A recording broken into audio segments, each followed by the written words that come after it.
Meu nome é Rosalém Oliveira e vocês estão assistindo mais um Me Diz Uma Coisa.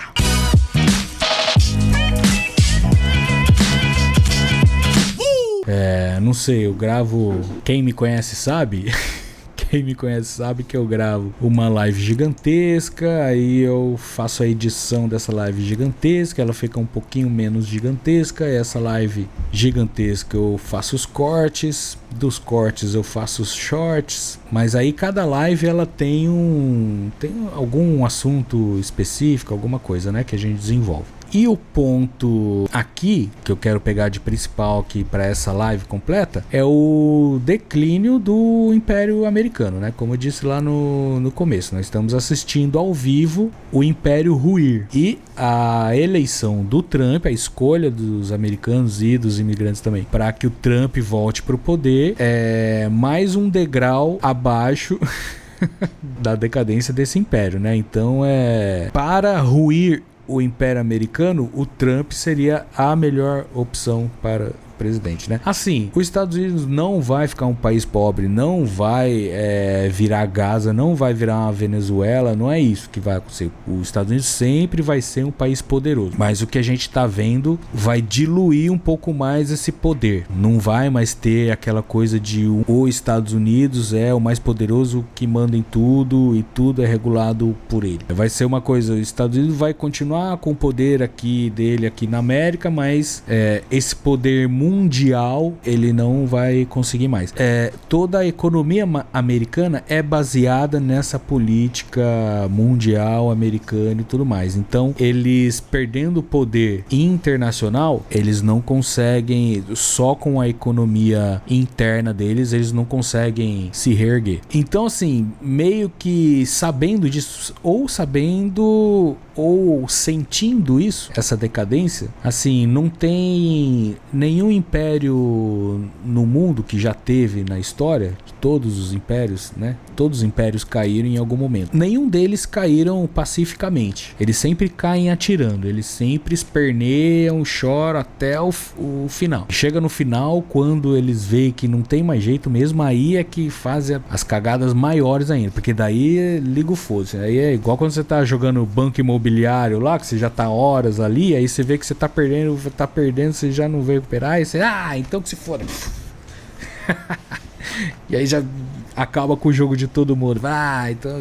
Então eu vou zoar o barraco. Esse é o problema. Esse zoar o barraco dos Estados Unidos, vendo que no desespero que eles não vão conseguir recuperar, pode ser uma terceira guerra mundial, né? Eles podem querer causar uma terceira guerra mundial meio só pra ver o que vai acontecer, sabe? Sem ter um planejamento certo. Mas aí, então, é o que esse jovem rapaz aqui também, Leonardo Trevisan, vai explicar melhor aqui pra gente, que aqui o Trump fez mais um dos discursos contra o BRICS, né? O BRICS, que é o que mais tira o sono do Trump e dos Estados Unidos no momento. E então esses discursos todo empoderado contra a China, contra os BRICS e tudo mais que ele dá, na verdade é para esconder uma fragilidade dos Estados Unidos, que sabe que depende muito desses países do BRICS e sabem que estão perdendo a hegemonia, né? Principalmente para a China. Vamos ver aqui o que explica o professor. Quando nós olhamos para a lógica da organização do governo, nós temos que entender que é uma crônica de uma morte anunciada, de uma briga anunciada feia. Você tem dois compromissos na era Trump. Se não entender isso, não entende o caos. O primeiro compromisso dele é bem claro e está definido naquilo tudo que nós estamos falando, não é? Ele tem um compromisso muito claro com os apoiadores, com os financiadores da campanha. O primeiro desses compromissos, óbvio, é com toda a área de TI. É aquilo que nós vimos ontem na cena da posse. As câmeras não saíam dos magnatas de TI. O problema não era só o Elon Musk, o problema eram todos eles ali presentes. Da Amazon, da Apple, todos. Quando nós olhamos para esse grupo, o que eles têm interesse, Juliano, é numa coisa só. O que é que foi prometido para eles? Eu não faço regulação alguma sobre TI. Qual é o alvo? Eu não crio, eu deixo absolutamente desregulamentado o universo, principalmente da IA, principalmente da inteligência artificial. Aí é que está o risco, amigo. A partir daí, aquilo que nós vimos até hoje de concentração de renda na mão de poucos, sabe do que é que eu estou falando? Eu estou falando da Apple, por exemplo, que vale hoje 4 trilhões de dólares. Pra vocês terem uma ideia do que isso significa, 4,3 trilhões de dólares é o PIB da Alemanha. Uau. Então, vão devagar. Quando a gente fala de que eles são ricos, olha o tamanho. E eles estão liberados para ganhar muito mais, para concentrar muito mais renda. Por isso votaram no Trump, por isso correram todos para o lado do Trump. Essa é a ideia. O Congresso americano, a lei americana, o executivo americano não vai impedi-los. A Meta, por exemplo, já pediu que o poder americano controle o parlamento europeu que quer segurar a IA. Esse é o ponto, meus caros. Aí está o X da história. O segundo beneficiado da era Trump é a indústria petrolífera. Não foi de graça que ele atacou a energia limpa, não foi nada de graça, ele está só pagando o que recebeu. Se nós não olharmos para isso, não entendemos. Agora tem um segundo ponto. Esse ponto é a área empresarial. Tem um segundo ponto representado pela escolha de J.D. Vance. Ele tinha que namorar aqueles que não têm universidade e não conseguem trabalhar na economia digital. J.D. Vance escreveu um livro que virou um filme, todo mundo fala, padrão discutível, mas o filme existe, mostrando como que você pode subir na vida. Todo o evangelho da prosperidade nesse sentido. Precisa entregar, né? Se você vai concentrar a renda na mão de poucos, como é que você entrega para a massa isso aí? Daí a cortina de fumaça de ontem. Daí atacar os gays, daí atacar a LGBT, daí atacar a imigração, daí atacar os nascidos. Eu ofereço... Mesma tática bolsonarista. O que aconteceu na Arena, ontem na Arena, aquilo ficou muito claro para mim. Né? Só faltaram os gladiadores. Porque ele estava oferecendo o circo. Porque o pão mesmo é para poucos. Os romanos pelo menos davam o pão. Nem isso agora. Esse duelo vai aparecer em breve. Porque é isso, quando você fala da taxação para os BRICS, vocês repararam que ele disse que a taxação vai ficar para depois? E imediatamente as moedas, o dólar caiu e as moedas subiram? Eu aviso, o carro do circo não parou na economia. Não sou eu que estou dizendo isso, são os diplomatas. A imagem é ótima. E de alguma forma ela exibe, ela explora, ela demonstra a crise maior. Porque os economistas do Trump olharam para ele e disseram, cara, se você fizer a taxação que você quer fazer, a inflação aqui vai explodir. O que você fala para os eleitores do Vance? Se a inflação explodir. Nós temos um olhar sobre o governo do Trump, né, que é um olhar absoluto, que é exatamente o olhar que lhe interessa, como se fosse nós estivéssemos olhando para ele ideologicamente. É um plano absolutamente econômico, voltado para uma concentração de renda brutal. Se nós não olharmos para isso, nós não vamos entender. Capitalismo, pô. E não vamos entender principalmente quem é que vai ganhar. E por que é que o Washington Post, por que é que até aqui a nossa imprensa noticiou? O Valor Econômico fez uma página inteira mostrando a corrida dos grandes bancos atrás de Trump, quando ele chegava atrasado. Eles não perceberam o jogo chegando atrasado. Já tinha dois montados, a área de TI e a área petrolífera. Eles pegaram o bonde andando.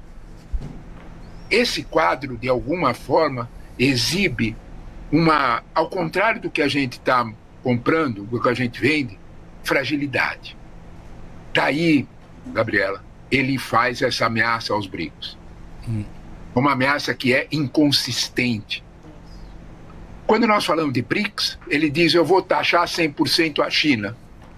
Ora, desculpe, se eu vou taxar 100% a China, se eu sou tão valente assim em relação à China, pode taxar. Por que a primeira viagem internacional que eu vou fazer é para Pequim? Pedir benção. Ele anunciou já.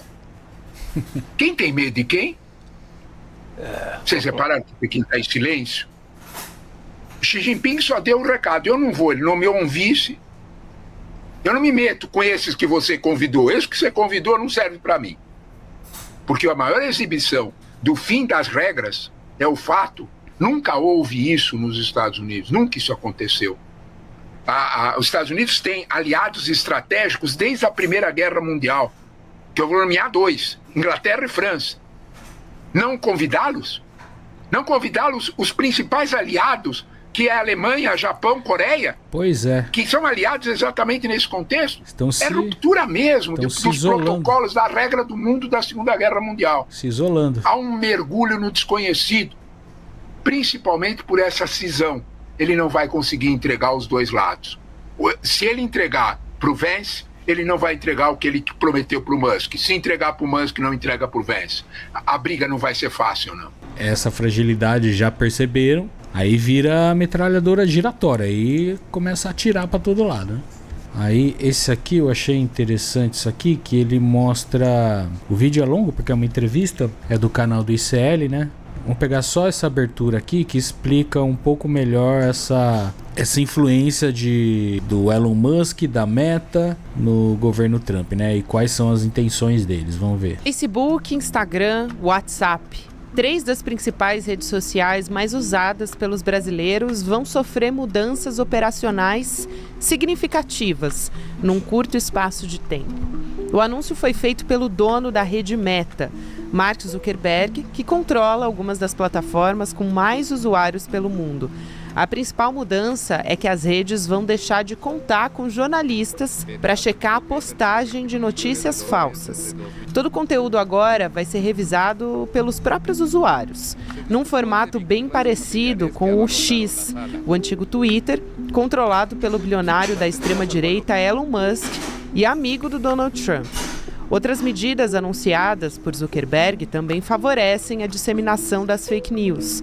Vai ter redução da moderação em postagem de temas sobre migração e gênero, conteúdos políticos vão voltar a ser priorizados pelo algoritmo e a equipe de moderação vai se mudar da Califórnia, um estado mais diverso, para o Texas, muito mais conservador e religioso. O novo posicionamento da rede Meta é um claro aceno ao Donald Trump, presidente eleito dos Estados Unidos, que defende a disseminação de notícias falsas sob o véu da liberdade restrita de expressão. Quinta-feira, 9 de janeiro de 2025. Pois é, então estamos vendo que esse lance da liberdade de expressão está sendo revisada.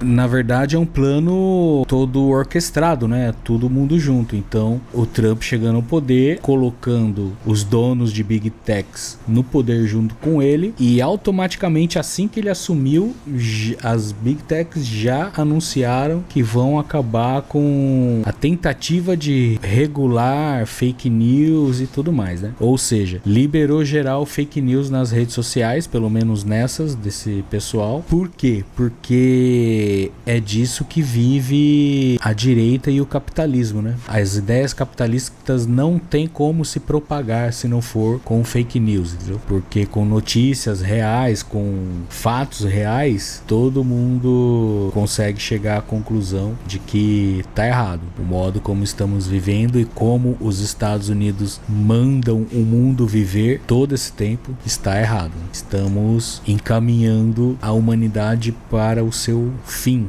vivendo dessa maneira maluca. E aí aquilo que eu falei, né? Eles vão cair atirando, os americanos sabendo de sua própria fragilidade, eles vão zoar o barraco. Eles vão destruir tudo o que puder o máximo possível, porque na destruição eles têm pelo menos um ponto de partida deles para tentar conquistar novamente corações e mentes, né? Que eles tinham, né? O mundo era totalmente corações e mentes americano até pouco tempo atrás, e essa ideia está ruindo, né? E aí tem esse Elias Jabbour aqui, ele é comunista e tudo mais, morou na China, ele trabalhou pro governo Dilma, se não me engano, foi representante brasileiro lá na China e entende tudo de China, de política internacional e tudo mais. Tem até um livro que ele escreveu sobre a China, como foi esse crescimento econômico absurdo da China China, né, nas últimas décadas. Ele é especialista no assunto. Aqui o nome do vídeo: as Big Techs como extensão do poder norte-americano, né, que é o que a gente está falando aqui. As Big Techs, elas difundem, né, as ideias para o mundo todo. É o microfone, né, do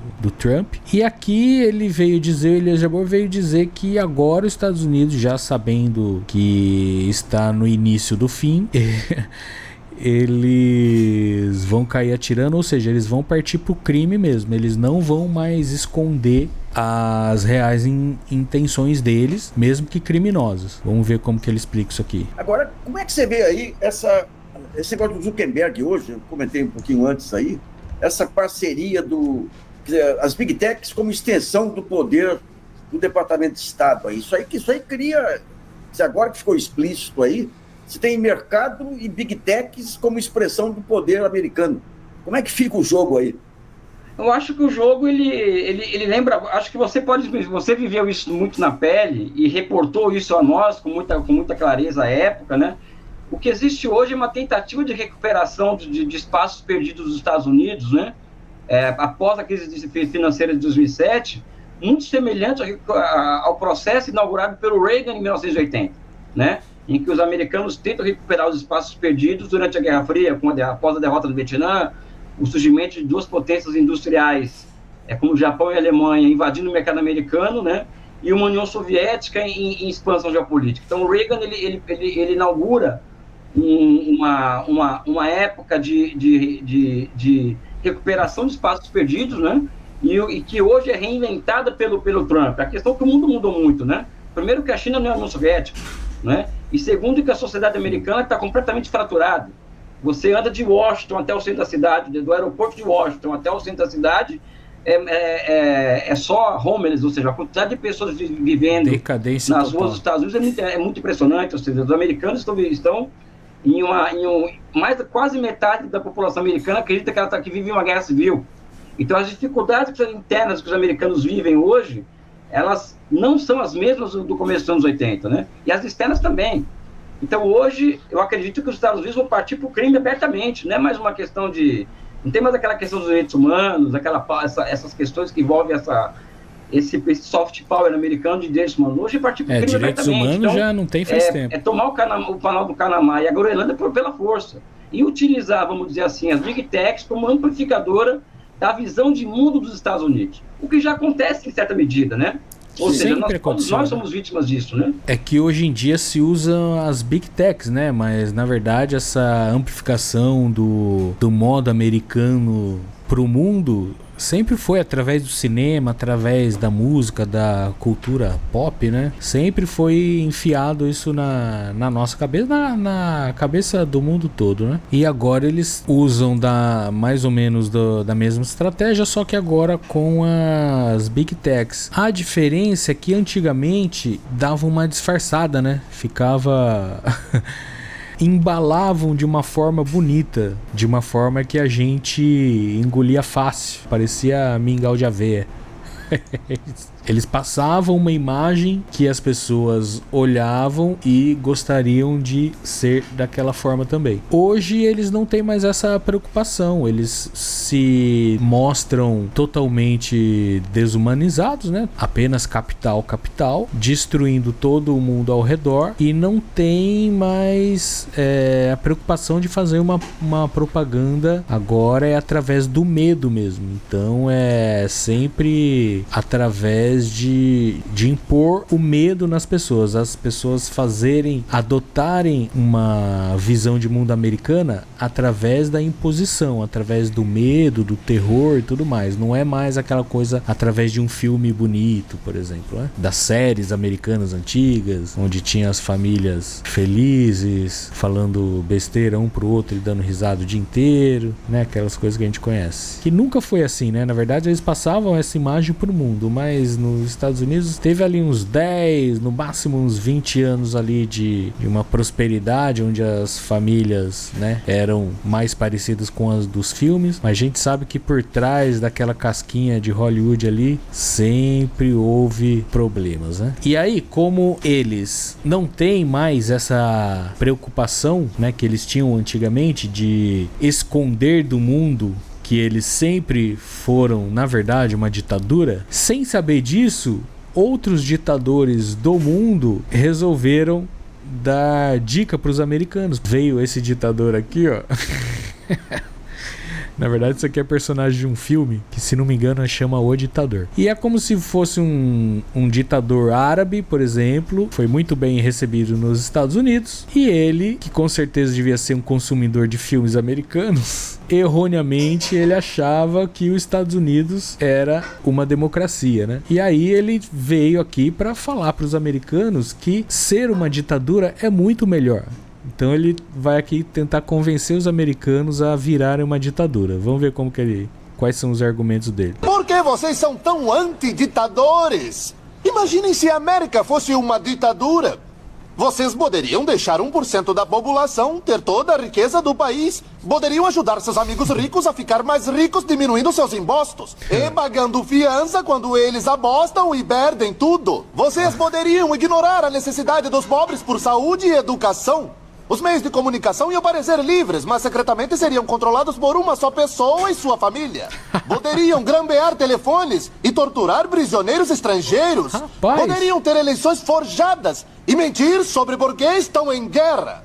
Vocês poderiam encher com um único grupo racial as prisões que ninguém iria reclamar. Poderiam usar a imprensa para assustar as pessoas e apoiar políticas contrárias a seus próprios interesses.